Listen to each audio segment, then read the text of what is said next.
that today, want to acknowledge today is Martin Luther King Day. So if you get a moment today, just spend some time thinking about how he's impacted, influenced us in the world. Over to you, Damian. Well, good morning. Welcome, everybody. It's so nice to see all of the family faces that build this community. We are going to be turning Lily 5 years. It's our 5-year anniversary coming up. And it's amazing. Michelle, some of you had it since the beginning, and it's already 5 years that we have been meeting. And one of our goals that we have with Lily is not only to bring awareness of coaching supervision in the Americas, and now it's in the world too, because we have people from all over the world. In this call, we have Michelle from France, we have Mauricio from Mexico. I don't know if we're missing Eva in Germany today. So it's really a global network. But one of the goals that we had with Lily was to create a community, a learning community, a group of people that we know we meet once a month. Our goal is to have more consistency, like the same faces coming and showing up every month and building relationships, learning from each other. So it's so nice to see these familiar faces, and we build relationships and friendships. And we know how people who have met in our meetings, in our conferences, then go together and build activities together. They write articles, chapters for books, they do research together, they work with clients together. So this is our goal here today too, is just to bring this learning community to collaborate, to get back to people we know, meet new people. And we're thinking the theme for today would be, what are the trends? What's happening in the world? As a supervisors, what should we be paying attention? Last year, Peter Hawkins facilitated a couple of panels for the Global Supervision Alliance. This is a group of that Eve Turner facilitates. And we were thinking with Lily that maybe we can discuss here some of the trends that we have been experiencing, and then do mainly just to talk for a couple of minutes between Lily and I, very briefly, and then go to small groups and share with our colleagues what do we see and what do we need to pay attention to. Lily, anything you want to add to this? That's a good setup. And so what we'll do is we'll start off with a couple of thoughts that we have, and then we'll break out to small groups to gather the wisdom in the room, come back and share it with the bigger group. And then we'll go back to talk about what, now that we know some of the trends, what are we going to do about it? And how do we intersect with those trends? And that gives you opportunity to work with other people in smaller groups as well, which I think this community really appreciates doing. And today my voice is a little bit, I have been sick during this weekend. I have a cold. So I ran to take a COVID test and I thought, oh no, I don't want to have it for a second time. But no, it was not COVID. But nowadays, every time we're getting a cold and I was feeling pretty awful. So I thought, okay, maybe it's COVID. But it was not. So that's good news. But I'm still recuperating. So you will hear my voice a little bit straight. So, okay, some of the trends. And by the way, I wrote a blog about this. I did a little bit of research before in last year, and in my blog from my newsletter, for people who follow that, you can read it there. And I don't know, I maybe share with you in the chat room the link if you want to go later and read what I wrote about what are some of the global trends that I researched. But there is a book that just came out from Bernard Marr from this year, 2022. It's called Business Trends in Practice. So he's talking about what are the business trends that he's seeing coming up for 2022. And he talked as the number one, and it will not surprise you, sustainability. How we make our organization sustainable over time, related to climate change, how to be aware of thinking and looking at the glasses to be sure that the world will not be collapsing. And how that is engaged and how we engage in conversations around that with our clients. So this is one of the key trends related to sustainability, and how as coaches, we need to, to some extent, have a conversation with our clients as supervisors, how we explore with coaches, how they are doing that. Now, I remember talking to Peter Hawkins and asking him, do you think that it's my responsibility as a coach to talk about that if the clients are not bringing it to conversation? And some of you have heard that saying, yeah, well, is the client breathing? Yeah, well, if the client is breathing, it means, you know, you need to take care of the air, and this really affects everyone. So it depends up to you how you want to do it and in which context. But his belief is that as coaches, we do have some obligation, some responsibility more than obligation to bring this to conversation and to bring this to the awareness of leaders, particularly working with leaders who may not have that level of awareness. The second trend that I want to talk is about technology. Technology. We don't need to be experts in technology, but we need to be paying attention to how technology is changing our work. That doesn't mean necessarily that technology will be replacing human work, and in some cases it is, but also how we interact with technology, how we interact with artificial intelligence, with robots. And I do believe in the future, our practice will be affected by new technologies. So instead of fighting it, how we pay attention to it and how we interact with this new technology. So I do believe, and this is my personal belief, that I want to know what's coming up. What are the new apps? What are the new, what is in place? How in the future, maybe some of the coaching we do that we don't think can be replaced by human beings may be replaced. So paying attention to some of these trends. Lily, do you want to share a couple of your trends? Yeah, I'll take it down to the supervision level a little bit. I see a trend in team coaching supervision showing up. So for those that have team coaching and supervision, there's a nice marry up of it. Group supervision seems to be, my clients prefer group to individual, so I'm noticing that showing up. Supervision in organizations. I've got a number of clients that are organizations with internal coaching coaches, and that is starting to show up in my space as well. Supervision of supervision. How do we stay sharp as supervisors is a trend. And then the final one, of course, is the diversity, equity, inclusion. There's conversations around decolonizing coaching and supervision. What does that mean? Are these the right frameworks for working with folks in those areas? That's a lot. Okay, so maybe we should leave some for the participants to add as well. Yeah. So a couple of more briefly from the book, if you're interested. The name of the author is Marr, M-A-R-R, and I can write that down in the chat room in a few minutes. Other trends that he talks in his book are around shifting the talent pool.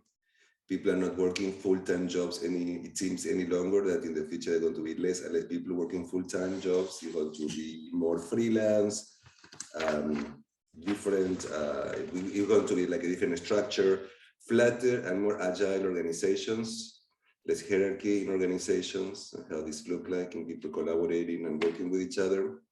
And there is an interesting issue that he discussed, that is authenticity. People like to work with leaders who are more authentic, who are more, using Brené Brown language, vulnerable, who show up as real human beings. So these are some of the things he discussed in the book. So Lily, should we go to small groups? And the question is, what do you see? We shared a little bit about what we are seeing, but what do you see in your practice? What do you see the trends? Or what we call it, when we study the future or foresight, we talk about signals. What are the signals of the future? Things that you see right now that you think are going to be affecting your work in the future? Yeah, it'll be interesting from a global perspective, what's showing up in the different areas as well. So let's go into groups for about 10 minutes. I'll set this all up.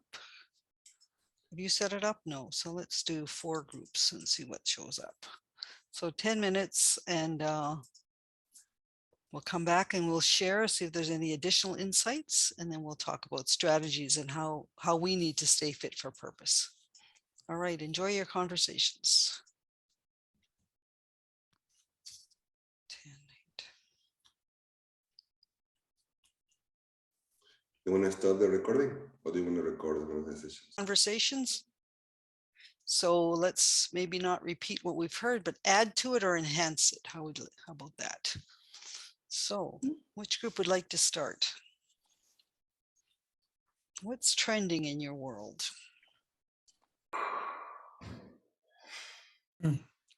Well, I'm sorry, go ahead, please. The themes that appeared in our group was time-life balance, people who tend to drop out or quit their jobs, so to speak, for whatever reason.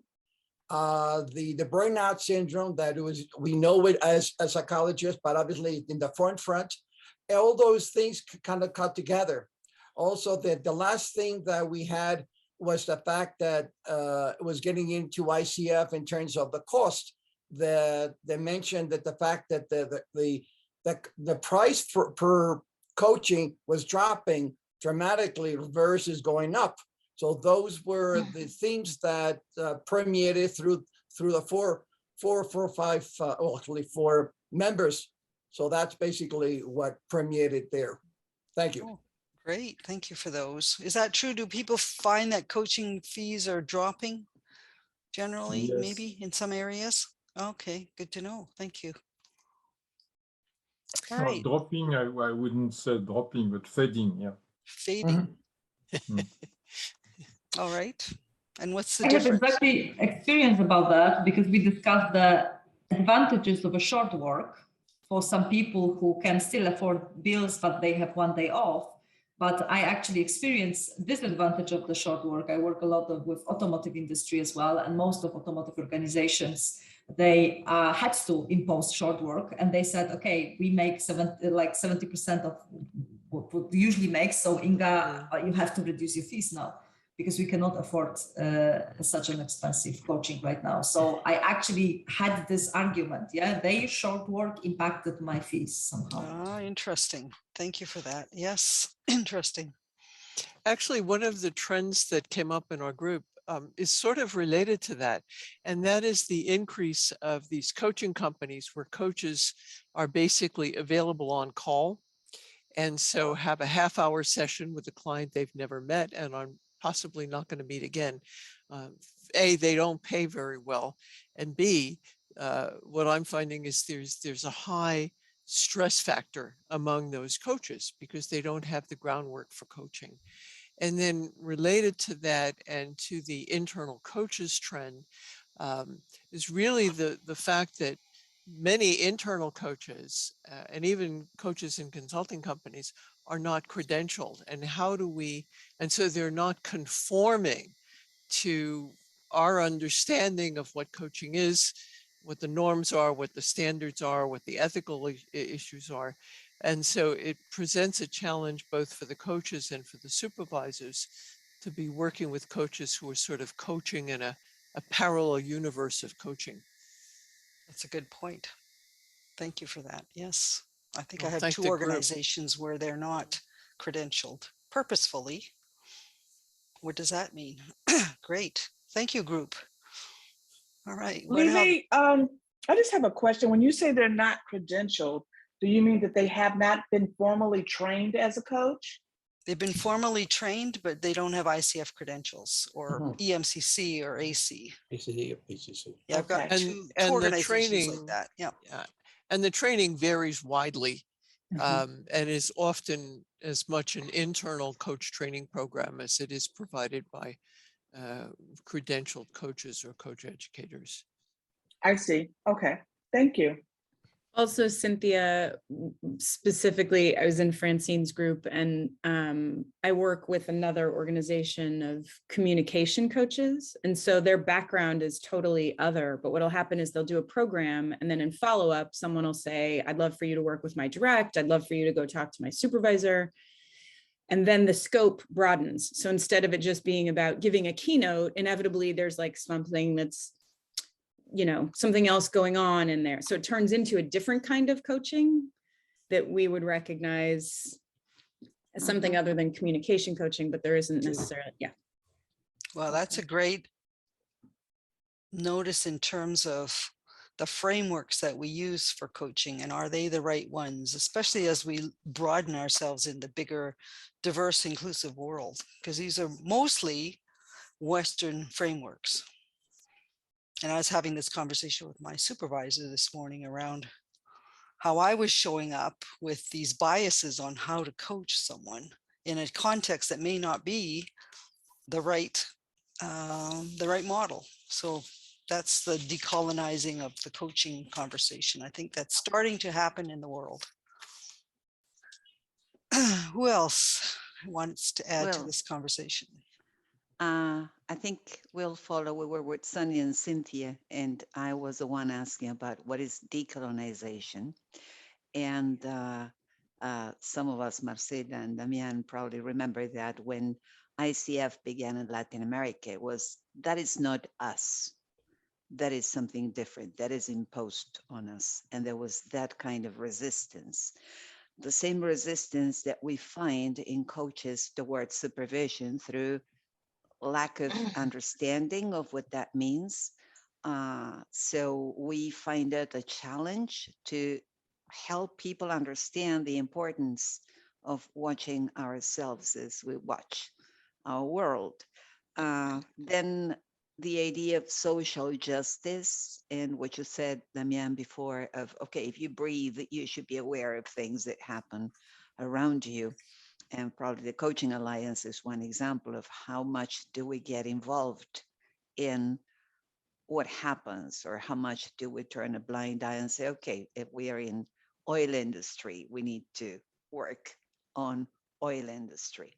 And I think our conversation centered around decolonization, getting a better understanding of it, because I was kind of not totally, but somehow blind to the concept.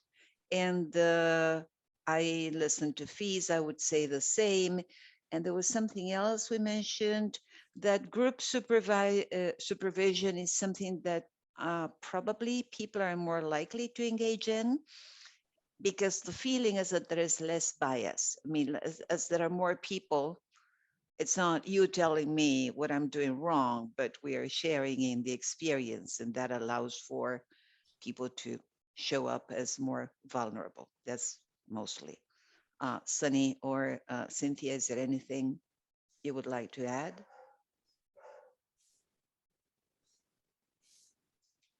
Great, thank you, group. Is there one more group that needs to report out, or? Teresa has her hand up. Teresa, thank you. Yes, we were in a beautiful group. Paulette and Monica, they are very new in supervision. And we were talking about how supervision is evolved here in North America and Latin America, and how supervision help us to grow up as coaches. And one thing that I add, and I would like to mention here, is that trauma-informed coaching is coming up here, and it's big. And I think that it's important for us to know how to help others with their traumas, because we have many traumas, and the big traumas that will take place in the psychological area. But we as coaches can work as trauma-informed coaches to know how to deal with minimum traumas that our clients has, to help in supervision as well, and in coaching, right? That's a good point. And it's not only our clients' traumas, but our traumas. How might we get triggered into our traumas? Because I think the theory is everyone has some sort of trauma that lives in their body, whether we acknowledge it or not. And then we could get triggered. And then also recognizing when our client potentially could be going into trauma response. And then what do we do to support them without going into the counseling realm? Yes. Great. We had a session with Larissa a couple of years ago around this, so maybe it's time to have another session to keep exploring this. Yeah, timely. Okay. Something that came up, I don't know how many of you are aware that ICF has a new credential on team coaching. Yes. And they are working on a pilot. And in the last week, I received 2 calls from 2 different people asking me to write them letters, because it's mandatory for all of the team coaches to get supervision. And one of them, I said, well, we never ever discuss team coaching. So how am I going to write you a letter about how effective you are as a team coach? We never ever discuss this in supervision. Tricky. But it's a good sign that we're in a very different place that 5 years ago. Lily, remember when we had the first conference ever in Canada about supervision, that people didn't know what was it. And going back to Clara, what you were saying, at the beginning, it was experienced as an imposition. And of course, was resistance about that because it was a misunderstanding. And still think there is some of that. But Lily, I do believe that that is a door that ICF is opening to say, okay, all of these team coaches need supervision, means eventually that everybody who has a credential may need supervision as part of renewing the credential or so. I do believe that that may be a sign that there is a shift in thinking. And I think that that is also because after a few years, people are more aware of what is it instead of taking position, seeing the benefits. And we are in a very different place than 5 years ago. There is still a lot of work that needs to be done, but I do believe that we are moving forward. Eva? Yeah, I do believe that's a trend, so much so that I'm taking another team coaching course right now, because I think then if we want to supervise team coaches, we should be more involved. I have done some team coaching, I have some training in team coaching, but that's in my business plan that I increase that because I see a trend in supervision for that, exactly as you say. And I'd like to circle back to a few things. So the platforms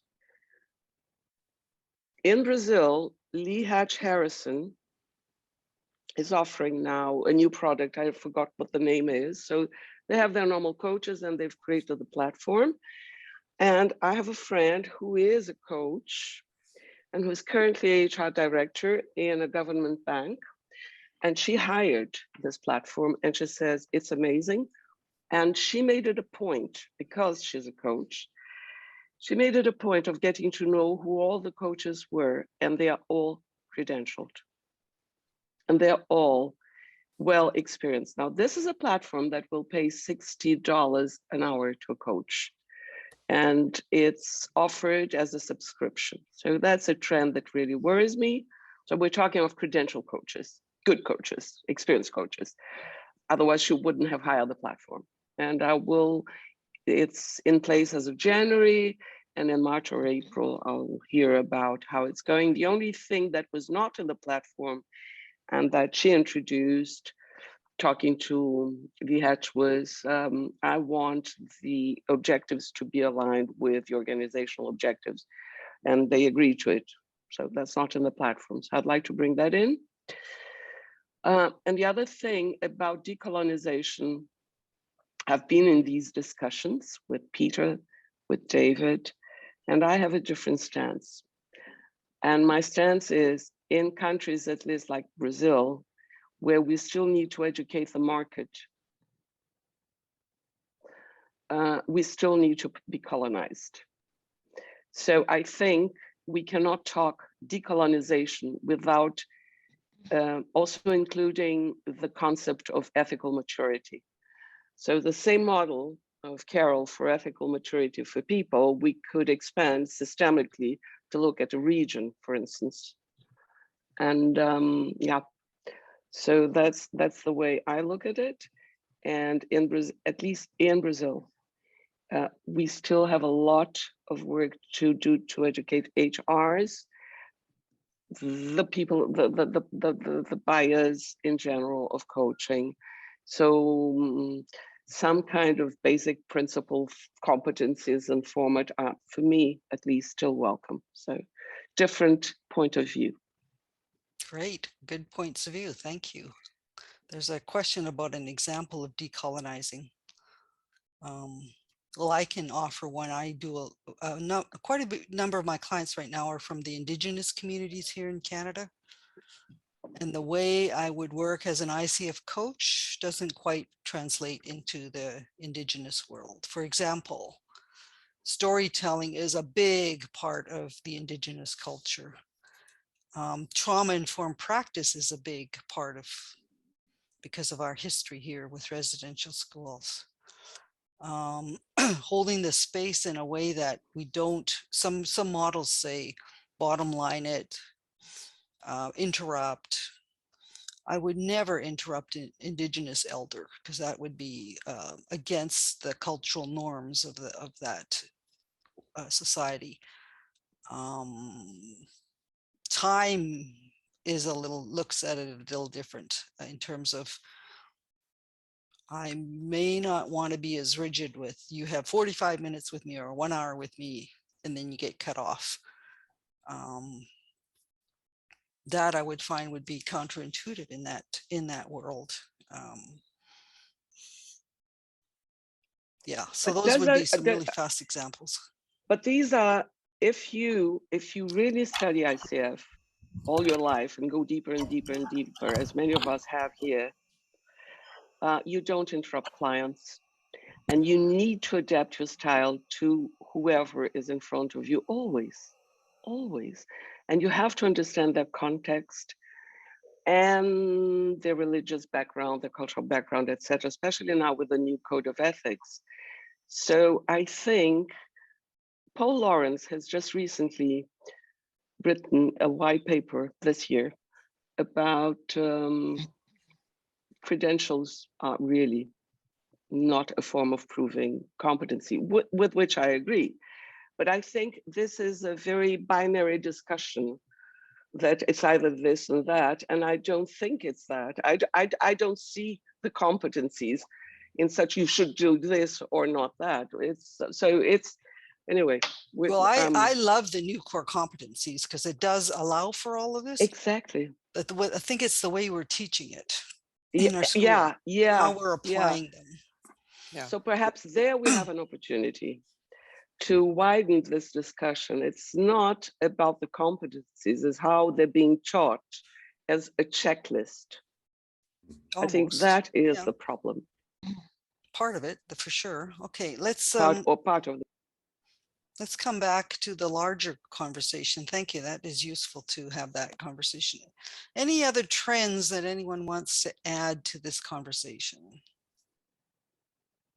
I have a question to ask because I'm seeking for answer for this. So when I'm trying to approach for supervision for credential renewals, or saying that supervision is going to help you, I'm saying that's because of the earlier practice probably that they are choosing for learning programs with CCUs versus supervision. So there are plenty of platforms that offer free CCU based learning programs. So, and plus the mentoring that's done, they are going for the renewal. But we as supervisors, we know how precious it is to have those supervision sessions as you move along in your journey. How do we face this challenge? I mean, I know it's going to take some time for them to understand and pick supervision versus that, or have a combination of both. How do you do that? It's a great question for the smaller groups. But before we go there, I just want to point out this team coaching. So when somebody goes for their CCEs in supervision, I don't know if you know this or not, you don't have to be a credentialed supervisor to sign off 10 hours. So that's been a challenge in this system because I asked about that, because there are a number of supervisors that are out there that have not been trained as coaching supervisors working in this space. And so when I asked ICF about it, they said you don't have to be a credentialed supervisor or a trained supervisor. Now with the team coaching supervision, you are required to be a coaching supervisor. So that's a nice trend in the right direction for us initially. That they've actually recognized that you need to be a trained, and it's not a clinical supervisor, it says coaching supervisor. So that's a big difference as well. And you know, your point, Damian, I did ask about that because I did have a number of people ask me about signing off for that, being the supervisor. And you're not required in this first pilot to say that you supervised on team coaching. However, I have given them feedback. I said, I worked with these clients in groups and individual, and we never talked about team coaching. So if you want this credential to hold some weight, maybe it's around examining the team coaching practice. But right now it's not required. So let's hold Anushli's question, because let's go back into groups for another 10 minutes to talk about how do we stay fit for all these trends that are coming up. So for example, Eve's got a development plan where she's going to take some more team coaching training to stay fit for purpose in that field. Anushli's got the question of how do we educate folks around the value of supervision? So there's some great questions to ponder in small groups. So why don't we take 10 minutes and then come back and see where we're at with this conversation. That'll give us about 5 minutes to debrief. Okay. So I'm going to open up the rooms. 10 minutes.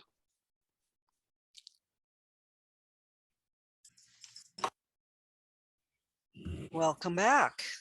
All right, we have about 5 minutes to do the debriefing. So let's hear the salient points from each of the groups. Which one would like to start? So Lily, I'll start. So in our group with Sunny and Clara, we talked a lot about diversity in the sense of, you know, being culturally aware of others. And what does that look like? I mean, if your world is this small, and there are people that you're coaching that are from this big world, how can you coach effectively if you're not addressing your own biases, if you're not addressing yourself? And how can you be effective if you don't understand the world that they come from in some regards? And my favorite question is always, and I was going to share it when we got cut off, is when you have a dinner party, look and see who's at your dinner party. And that will tell you pretty much about your world. Good point. And look at your practice. Where do your clients come from? For sure. All right. Thank you, Cynthia. Who's next?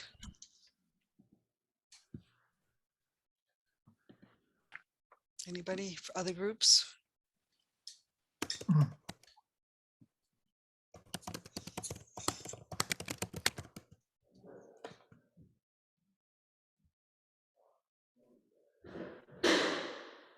Michelle and I were chatting about the mingling of one-on-one supervision with group supervision.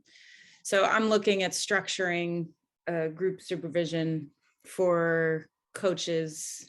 It's internal, but it's a little more complicated than that, or a little more nuanced, I should say. And Michelle and I were just chatting about like having a group and then how you might structure one-on-one sessions with members of the group on an as needed basis. Do you request it? Do you make it part of the program? So we were just chatting about that, how you fit for purpose, in terms of fit for purpose, how you create a structure that is that as well. Good point, because sometimes we can't wait for our next group session in 6 weeks, right? We have something that's pressing, and so how do we accommodate that? Great. We have time for one more comment, 2 more comments.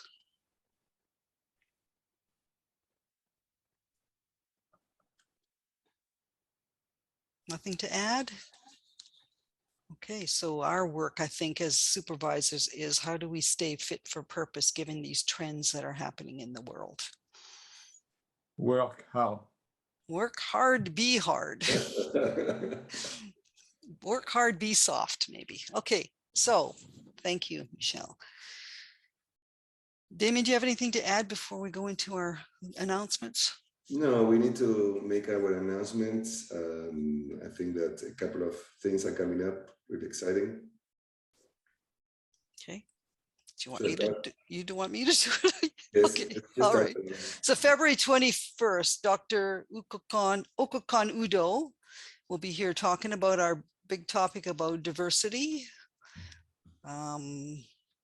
We have a book club that started. Inga, where are you? Raise your hand and wave. She started a book club on Robin Shohei's book, In Love with Supervision, one of my favorite books from 2021. If you want to join, please reach out to her. Inga, if you can put your email into the chat, that would be good. I'm really looking forward to that.